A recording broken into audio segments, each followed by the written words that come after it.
3 a.m., and you're wide awake, replaying that moment you wish you could erase. Maybe you snapped at someone you love, or hit a truth that's eating you alive. Guilt sits like a stone in your chest, heavy, relentless. You wonder, is this just punishment? Or could it be something more? A signal your soul's still fighting? Fyodor Dostoevsky, a 19th century Russian novelist who plumbed the depths of human pain, believed guilt isn't just a burden. It's a doorway, one that can lead you back to yourself, if you're brave enough to walk through. Picture this. You're scrolling Reddit, stumbling on a confession thread, people bearing their regrets, their lies, their shame. Each story's different, but the weight's the same. A quiet scream for redemption. Dostoevsky would read along, nodding, and say, "That's not weakness, that's life, the soul crying out to be whole." His stories, like Crime and Punishment, aren't just books. They're mirrors, showing how guilt can break you or save you, depending on what you do with it. Ever felt guilt twist your stomach? Not just for what you did, but for who you're becoming? That's not just a feeling. It's a call to look deeper, to ask, am I living true? Dostoevsky saw guilt as a spark, one that could burn away your masks or light your way to meaning. Today, we're diving into Dostoevsky's haunting world, exploring why guilt feels so crushing and how it might just save your soul, not by tormenting you, but by waking you up. This isn't about wallowing or dodging blame.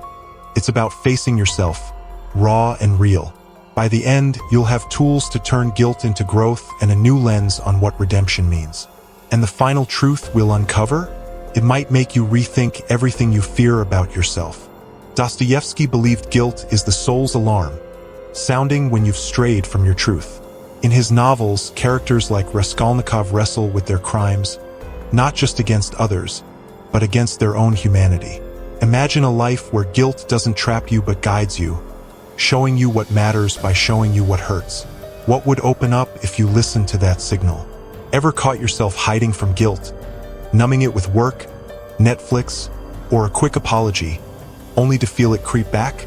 That's not failure. It's proof your soul's alive, pushing you to face the mirror.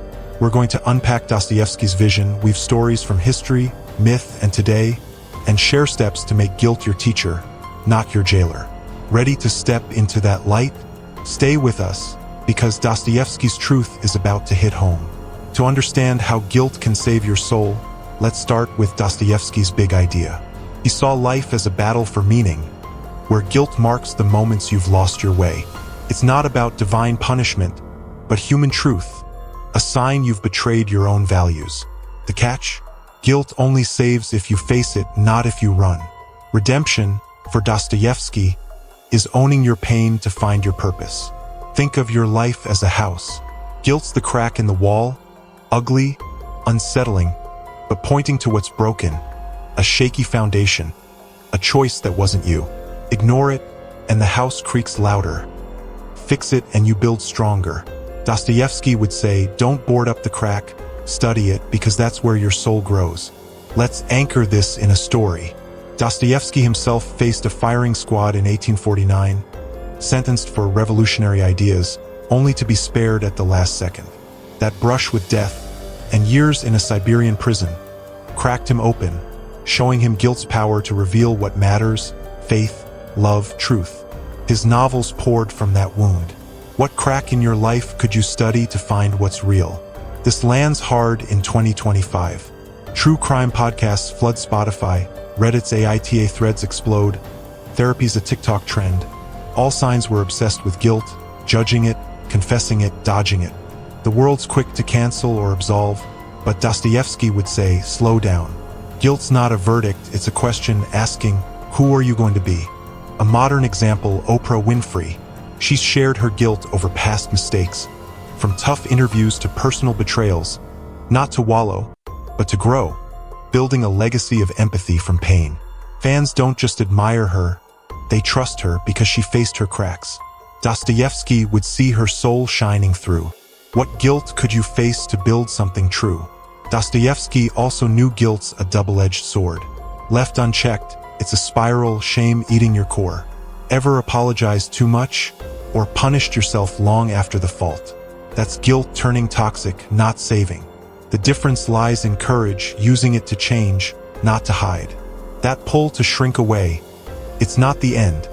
It's the start of redemption. Let's explore how that shift turns guilt into your soul's ally. Now that we've named guilt's weight, let's see what saving your soul looks like. It's not about erasing the past. It's about living it true, turning pain into purpose. Dostoevsky's stories show how guilt, faced head-on, rebuilds you not as perfect, but as human. Let's unpack how this works and what it unlocks. First, guilt demands honesty.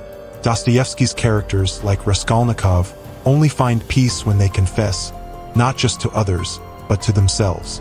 Imagine admitting a wrong, not to grovel, but to say, "I'm human, I'm here." That's not weakness, it's strength.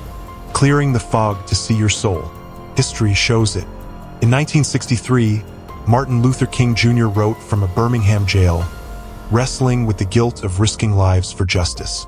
He didn't hide, he owned it, channeling pain into words that moved a nation. Dostoevsky would see King's honesty as salvation. What truth could you own to free your heart? Second, guilt fuels repair. Dostoevsky believed true remorse pushes you to act, to mend what's broken. Maybe you hurt a friend, broke a promise. Guilt's not the end. It's a nudge to rebuild. With words, deeds, time. That effort, messy as it is, stitches your soul back together.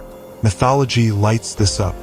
Think of Orpheus, whose guilt over losing Eurydice drove him to sing, not to fix her death, but to honor her life.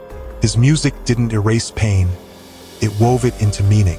Your guilt's a thread, what could you mend to weave it true? Third, guilt teaches compassion. Dostoevsky saw suffering as a bridge to others. Ever felt guilt and suddenly understood someone's struggle?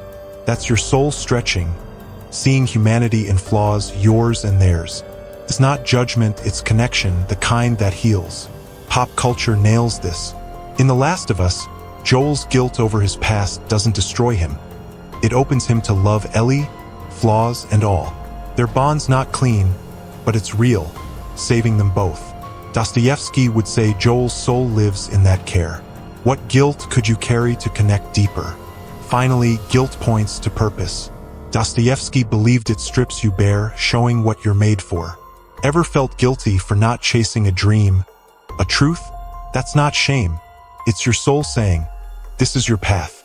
Follow it, and you're not just saved, you're alive. A modern hero, Tarana Burke.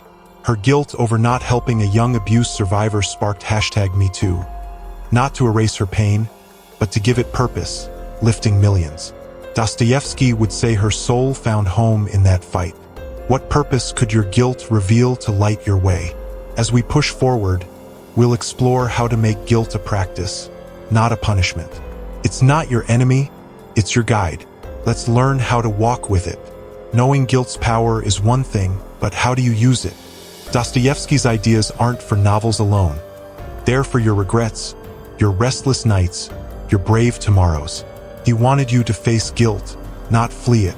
Let's walk through practical steps to turn guilt into salvation in 2025's US life, blending Dostoevsky's depth with tools for today.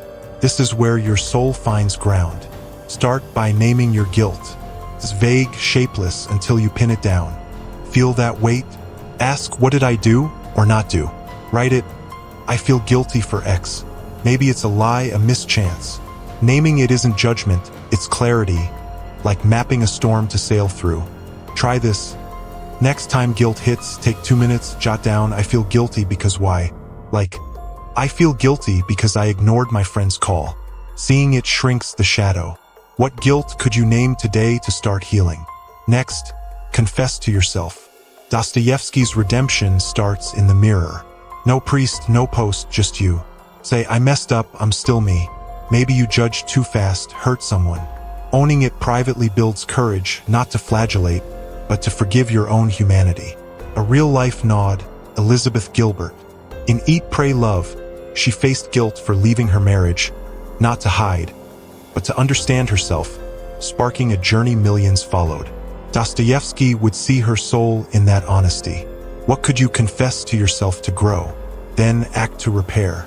Guilt's useless if it's just pain. Dostoevsky's characters change, they help, they try. Hurt someone? Apologize, not for absolution, but for them. Broke your values? Take one step back, like volunteering, creating. Action turns guilt to purpose, brick by brick. Think of Ryan Reynolds, who's shared guilt over past insensitivities, then used his platform to lift others, from mental health to diversity. His work's not penance, it's repair. Dostoevsky would say that's salvation. What small act could you take to mend your path? Another step, seek others' stories. Guilt isolates, but you're not alone. Listen to a podcast, read a memoir, join a group where people share regrets.